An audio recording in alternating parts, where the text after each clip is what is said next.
আসসালামু আলাইকুম। আমি নার্গিস চলে এসেছি আমার কিচেনে।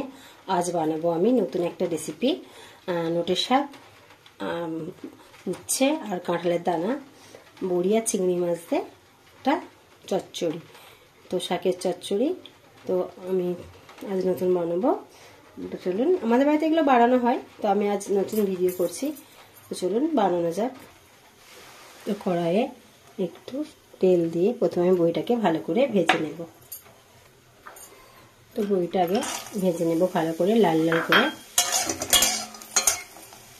তো এবার আমার বড়িটা ভাজা হয়ে গেছে লাল লাল করে। এবার এগুলো তুলে নিলাম। আবারও একটু তেল দিয়ে দেব, দিয়ে উচ্ছেটাকে ভালো করে ভেজে নেব। তো উচ্ছেটা এবার ভেজে নেব। উচ্ছেটাও লাল লাল করে ভেজে নেব।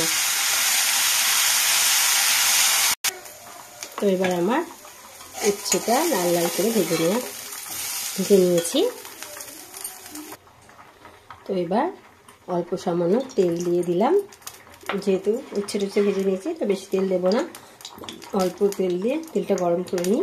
তো এবার আমি তেলটা গরম হয়ে গেছে, এর মধ্যে দিয়ে দেব পেঁয়াজ কুচি, কাঁচা লঙ্কা কুচি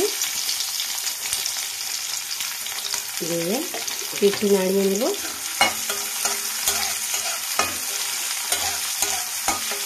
নাড়িয়ে নিয়ে এর মধ্যে দিয়ে দেব কিছুটা চিংড়ি মাছ, রসুনটাকে পিষে নেওয়া হয়েছে। আর দিয়ে দেবো অল্প সামান্য লঙ্কার গুঁড়ো। শাকে বেশি ঝাল দেবো না, ভালো লাগে না ঝাল বেশি।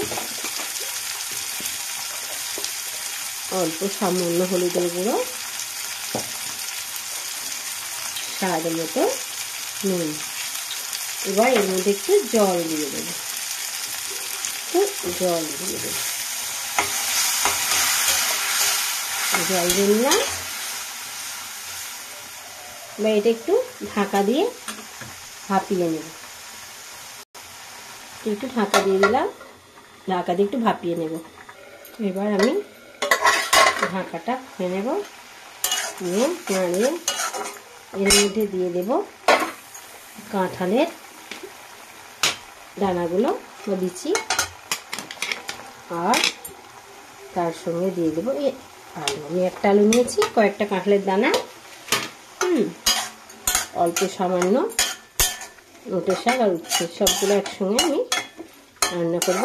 তো এটা আমি কিছুক্ষণ কষতে থাকবো। এর মধ্যে দিয়ে দেবো একটু অল্প সামান্য সর্ষের পাউডার। সর্ষেটা বাটে না, আমি সবসময় সময় হয় না, বাচ্চাদের নিয়ে স্কুল যাওয়া আছে, স্কুল থেকে আনা আছে, তো আমার খুবই হাতের সময় কম। কম সময়ের জন্য আমি সর্ষেটাকে পাউডার বানিয়ে রেখেছি বা গুঁড়ো। আর ধনে আর জিরেকে ওইভাবে একইভাবে পেস্ট করে আমি রেখে দিয়েছি, কারণ আমার বাচ্চাদের স্কুলে নিয়ে আসতে হয়। হ্যাঁ, 12টা 25-এর ছুটি, অল্প সময়ের মধ্যে আমাকে রান্না করতে হয়, করে যেতে হয়। তো আমার সব কিছু বাটার সময় নেই, আর মিক্সারে তো অল্প জিনিস হয় না, তো সেহেতু আমি সব গুঁড়িয়েই রাখি। বাটা হলে আলাদা একটা টেস্ট থাকে, ভীষণ সুন্দর একটা স্বাদ। আর কি করা যাবে, সময়ের অভাবে এইভাবেই করতে হয় আমাকে। তো আমি বাজারের পাউডার কিনি না, আমি বাড়িতেই বানিয়ে রাখি, মিক্সিতে গুঁড়ো করে রেখে দিই। হ্যাঁ, তো এবার এর মধ্যে আমি নোটের শাকে আর কোনো জল ইউজ করবো না, যেহেতু এটা কষিয়ে নিচ্ছি। ওই নোটের শাকের জলেই এবার পুরোটাই রান্না হবে। অল্প অল্প করে এর মধ্যে শাক দিয়ে নেব, শাক দিয়ে আমি নাড়াতে থাকবো। তো এই অল্প অল্প করে সব শাকগুলো দিয়ে দেবো। তো নোটের শাকে উচ্ছে আবার বেশি ন্যাদে হলে ভালো লাগবে না, একটু শুকনো ঝরঝরে ভালো লাগে। তো সেহেতু আমি এখনই শাকগুলো দিয়ে দিলাম, দিয়ে কিছু সময় ধরে কষাবো।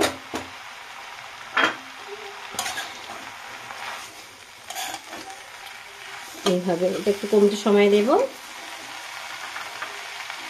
তো নোটের শাকটা অল্প জল বাড়িয়েছে, ওই জলেই পুরোপুরি রান্নাটা হবে। তো আমি এর মধ্যে এবার বড়িটা দিয়ে দেব, যেহেতু আমি আর জল দেব না, বড়িটা সিদ্ধ হওয়ার ব্যাপার আছে, তাই এর মধ্যেই বড়িটা দিয়ে দিলাম। এই জলেই বড়িটা সিদ্ধ হয়ে যাবে। একেবারে শুকনো শুকনো ঝরঝরে নোটে শাক উচ্ছে রান্না হয়। তো এবার ভেজে রাখা উচ্ছেগুলো দিয়ে দেবো। উচ্ছে ভেজে রাখলেও একটু সেদ্ধ হতে দিতে হবে। তো এই উচ্ছেটা এর মধ্যে দিয়ে কিছু সময় ধরে রান্না করে নেব। আর কোনো জলই দিইনি, দেখেছেন, একদম শুকনো, ঝরঝরে। তো বড়িটা ভালোই আছে, আগে থেকে দিতে সেদ্ধ হয়ে গেছে।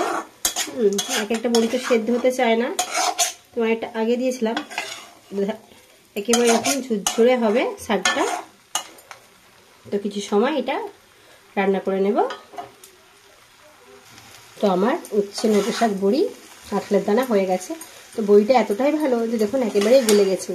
আমি যে ভয়টা পাচ্ছিলাম বুঝি হয়তো শক্ত থেকে যাবে, বাজে লাগবে, তো একেবারেই গলে গেছে। তো আমার রান্নাটা পুরোপুরি